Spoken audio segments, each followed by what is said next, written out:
భారత్ అమెరికాల వ్యూహాత్మక బంధంలో మరో కీలక పరిణామం చోటు చేసుకుంది. భారత్ కు భారీ స్థాయిలో హెలికాప్టర్ విడిభాగాల విక్రయానికి అమెరికా ఆమోదం తెలిపింది.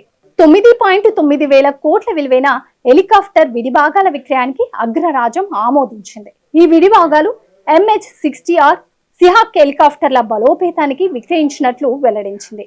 లాక్హీడ్ మార్టిన్ అనే కంపెనీ ఈ ఒప్పందంలో కీలక పాత్ర పోషించినట్లు చెప్పింది. కాగా సముద్ర జలాల్లో దాగి ఉన్న శత్రు జలాంతర్గాముల రాడర్లను నాశనం చేసేందుకు MH-60 సిహాక్ హెలికాప్టర్లు వినియోగిస్తారు. ఇందులోనూ 38 లేజర్ గైడెడ్ రాకెట్లు, 4 MK-54 టోర్పీడోలు, మిషన్ గన్లు శత్రువులను నాశనం చేసేందుకు ఉపయోగపడతాయి. హెలికాప్టర్ ముందు భాగంలోని ఫార్వర్డ్ లుకింగ్ ఇన్ ఫ్రంట్ సెన్సార్లు ఎదురుగా ఉన్న జలాంతర్గామి లేదా క్షిపణికి సంబంధించిన ఖచ్చితమైన చిత్రాన్ని ఆవిష్కరించగలవు. ఇవి క్షిపణి దాడులపై హెచ్చరికలను సైతం చేస్తాయి.